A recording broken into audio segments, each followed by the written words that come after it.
came from. I just thought, like, what if it's just like Deadpool sitting like on this train, and he's looking out the window and sees like a sticker of Wolverine, and just puts like a little heart on the window. And so that's kind of like how the idea came about.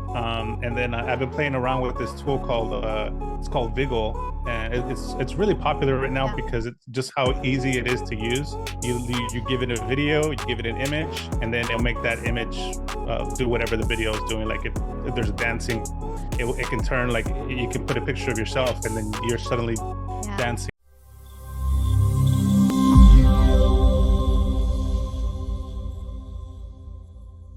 Okay, hi Eric. Welcome to the All About AI exclusive AI for Thoughts series. I'm Eamon, and here we have Eric with us today, who is a YouTube content creator as well as he specializes in VFX, animation, and AI.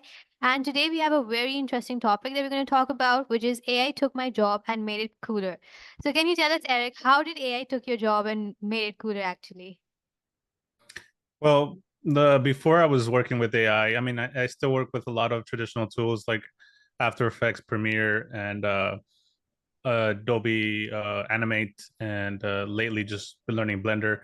But before that, I was doing a lot of excuse me, I was doing a lot of work for as a freelancer, um, doing like videography, shooting videos for companies, and like for their social media or whatever, and motion graphics, all these different kinds of jobs that were related to just like what people now call traditional ways of creating media.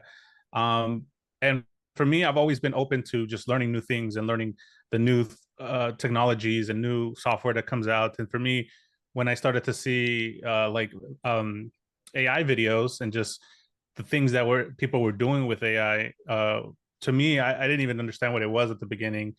And then once I figured out that, oh, this is AI, then I was like, okay, I want to learn this. And for me, it was just a natural evolution for me to just want to find out how this thing works and how I can implement it to the kind of work that I do. Um, but in a sense, I know to a lot of people, this advancement or this just AI in general is like they do feel like, yeah, it's going to take away a lot of jobs, it's going to take away a lot of opportunities for people. But I think from my perspective, I mean, we all have different perspectives. If you went to school to study how to draw, and now we have AI that does things for us, is like, well, I can understand why somebody would be upset, because it's like, well, I went to school for all these years, I paid for education, and now I'm pissed, you know.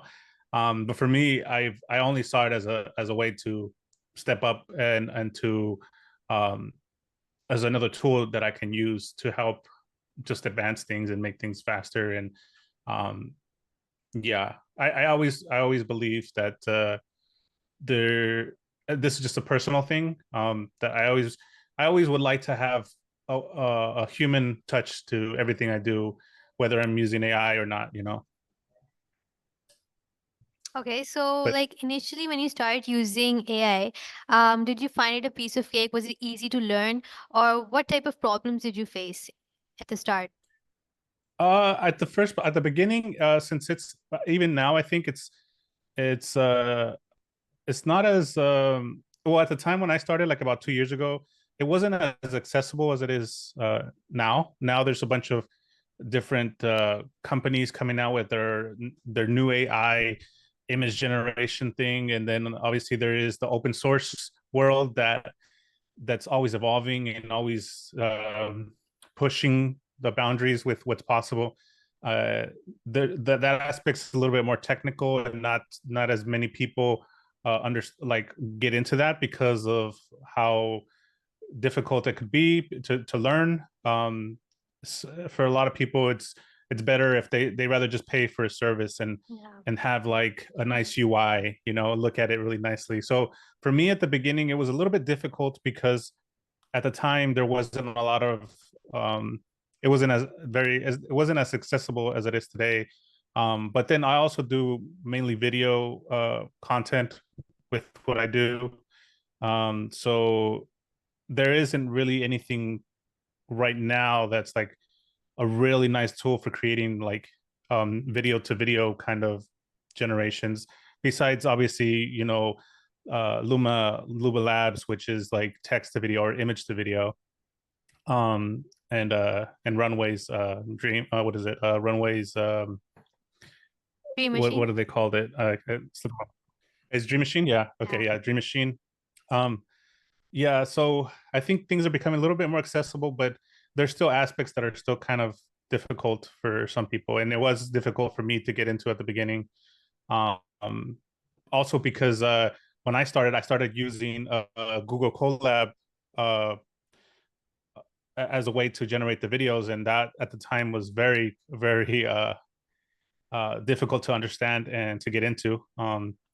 So, and actually, that's what kind of started my YouTube channel, was because I tried to learn it. I saw some I did some research and saw some videos about it, and so I decided to make my own video, and that's really where my channel started to grow, because I think a lot of people were trying to find out how to get into that too. So yeah, I would say that it was quite difficult at the beginning, but then I started to get the hang of it after playing around with just whatever was out there at the time. So, how do you see the relationship between humans and AI in the future? Do you think that we are going to completely be relying on AI because every other day there's a new tool with and something Mm, new? So, do you think that we're completely going to rely on it, or there's still some aspect that AI can never cover? I think with that, I think AI will do a lot of things for us, and I think there will always be people that will have its use for it to just, hey, we just want the AI to figure it out for us and just put in a prompt and let it, whatever it comes out with, if it fits what we're trying to do, let's just go with it. I always feel like there's going to be that um that need and that that crowd. But I also believe that there are going to be people who are a little bit more on the creative side, who want to have more control, or want to tell stories, or want to use their own ideas for, like create a storyboard, like with a lot of specific things that they want to show. And I think there's also going to be that aspect of like of the tool being used, so I I'm leaning more of like the creative side, like trying to have control, or at least not complete control, but just enough control to, like, I have an idea, and I can execute that idea using AI, and not just hope for that idea to happen, or just hope for any random thing that looks cool and then just use it. Like, I think that I'm more leaning on that side, and that's what I hope, that still is very prevalent in the future. And I think so. I think there's always going to be that, just because of there's always going to be there. I think creative people will always need an outlet. Will always need a way to express their creativity, and I think that's a that can be a good way to do it.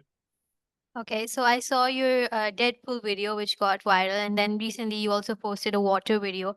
So I want to understand what is the whole process behind this video, and initially, how do you get such crazy ideas? Like, do you have any inspiration, or is it completely your brainchild? I think I get the ideas just honestly, just like, yeah, just surfing the internet. Like, I know with Deadpool, Deadpool that Deadpool animation that I put out a few weeks ago, and so that was like fresh in my mind. And then I think sometimes I'm scrolling through Instagram or Twitter or whatever I'm looking through, and I'll see like an image, and that image sometimes like sparks something in me that I'm just like, I would like to get something like that has that feel. And I think that week that I worked on that video, I must have seen, I don't remember what exactly I saw, but I must have seen like an image of somebody like on a train or something, looking out the window. And I mean, there's a lot of these kind of images. I've seen them many times, and I've always felt like I like that kind of vibe of like somebody, on, like, looking out the window and it's raining, or like sitting at a bus stop and it's, like that kind of imagery. I've always been drawn to that kind of thing. Just kind of like this, when somebody's just kind of like sitting down, waiting for something, and just contemplating, just thinking. And so, like, that's where that idea came from. I just thought, like, what if it's just like Deadpool sitting on like on this train, and he's looking out the window and sees like a sticker of Wolverine, and just puts like a little heart on the window. And so that's kind of like how the idea came about. And then I've been playing around with this tool called it's called Viggle, and it's really popular right now Yeah. because it's just how easy it is to use. You give it a video, you give it an image, and then it'll make that image do whatever the video is doing. Like if there's a dancing, it can turn, like you can put a picture of yourself, and then you're suddenly Yeah. dancing. And so uh, I just thought like, okay, let me record myself. Let me do the actions, and then hopefully it works out. And yeah, I did it. Viggo did a pretty good job in replacing me with Deadpool, and then I ran that through this thing called Comfy UI, Okay. which will refines the image, made it look a lot nicer and cleaner. And then from there, I just uh, used the Dream Machine for the background. Found an image, use that for the background so that there would be some movement happening, so that it looked like the train was moving. And yeah, and just added a few little things in After Effects, again bringing in those that experience that I have using After Effects, and just combining with all these other things that the new things I'm learning, and yeah, and the video did really well. It's actually been shared a lot, so I'm super happy about that. Okay, so what do you see when it comes to VFX and animation? How has VFX and animation changed since the use of AI? Because I saw your first video and it was related to Sonic, the game. uh, And then, uh-huh. and now you've come all the way to Deadpool. So there's been a huge transition. So how do you see AI playing a role in VFX and animation? I think it speeds up the process. Definitely, it makes things so much faster. It makes it so that just one person can do way more than what would take sometimes a group of two or three people to do, or at least to do it fast and efficient. But I think now it just allows somebody to do like a complete um, scene, from start to finish uh, by yourself, pretty much. Um, yeah, it just allows things to just be processed a lot faster. Obviously, it's still not as accessible because you still need to have, like, if you're gonna do a lot of things on your own computer locally, then you need like to buy an expensive GPU in order to be able to handle like all the rendering and the generating of like whatever it is you're doing and stuff. So that has a big thing, and that kind of takes away the little bit of the accessibility. But I mean, there's other ways to do that. There's other services where you can borrow GPU and VRAM and stuff. So that's fairly inexpensive. But yeah, I think, yeah, again, it makes things so much faster, and as things improves, it's gonna hopefully yeah, allow for people to make movies without having to hire like a big VFX team. Um, Especially, I'm not too worried about Hollywood, because Hollywood, they have money to throw, away. But I'm talking more about the people who small budgets, who want to make a movie, who want to work on something that they want to just put out there. I think it just makes it possible for those kind of people too. So, like you're talking about AI, so does AI actually limit our creative freedom? Because a lot of people are still relying on ChatGPT, Claude for ideas. So do you think that it Mm-hmm. actually limits our creativity, or there are other ways in which we can use AI that can increase our creative freedom as well? I think that there's whenever something comes out, any kind of tool, there's always a negative to everything, and I Yeah. think it can limit creativity, but it can also give you inspire things, because um you can type into chat GPT like, hey, write a script for me about this topic, and it writes it for you, and you can literally just grab that and use it. So in that way, it's kind of lazy and you didn't really do nothing, but I think that it also can be like helpful in, like, I want to write my script, but I need something to spark an idea. Give me some ideas, like asking ChatGPT, can you give me some ideas of this topic? And then you're reading through them, and then you say, oh, you get something, it sparks something, and then you use that to create something more creative. And then you type in something else, like, okay, write me a structure, and then you still have a lot of input on how you're putting all these elements together, and in that way, I think it does help creativity. But I think some people would say, yeah, but before you would do this all in your mind or on a piece of paper, all by yourself or whatever. But yeah, I think it's just a different time, and we just need to understand that what a product like something that would take months is just not going to be something that people the expectation is going to be different. Like I think people are going to want things a lot faster, and so if you don't really understand those new tools and learn this new way of being creative, then yeah, you might be left behind, I think. Okay, so a lot of people are using AI nowadays. Every other person is, an AI influencer. But a lot Mhm. of less people do get viral, like your videos got viral. So what type of message do you have for animators and video creators? How can they cut through this clutter basically? Because everyone's following AI, everyone's making videos on it. So how can they Mhm. actually, set up a niche for themselves, get viral, make themselves stand out in this age of AI? Do you mean like AI content, like the Deadpool thing that I did, or Yeah, yeah. or The okay. content basically. um I wouldn't know exactly what to say to somebody when it comes to like this will get you viral. I think it's but I do think that you have to find a way that you're creating something that you also enjoy, because I also believe that.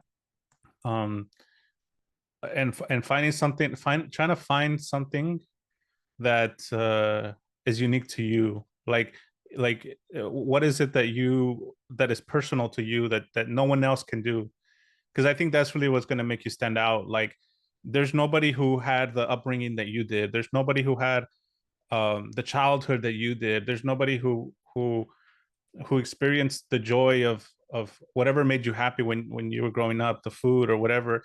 um I think that's very personal, and you need to use that as a weapon, as a strength for ideas and for creativity and stuff like that, and just try to think outside of what everyone else is doing. Obviously, if you want to get success, like easy success, you can just literally just follow somebody who's doing something popular. I've seen people do like a trend with AI, and then a person who had very little followers just do the exact same thing that person did, and suddenly they have 100,000 followers on Instagram. So to me, that's the easy way to do it. But then it's not the fulfilling way for me. Like I would like to do things um, my way, I guess you could say, and just kind of stand out and be known for doing things a little bit different.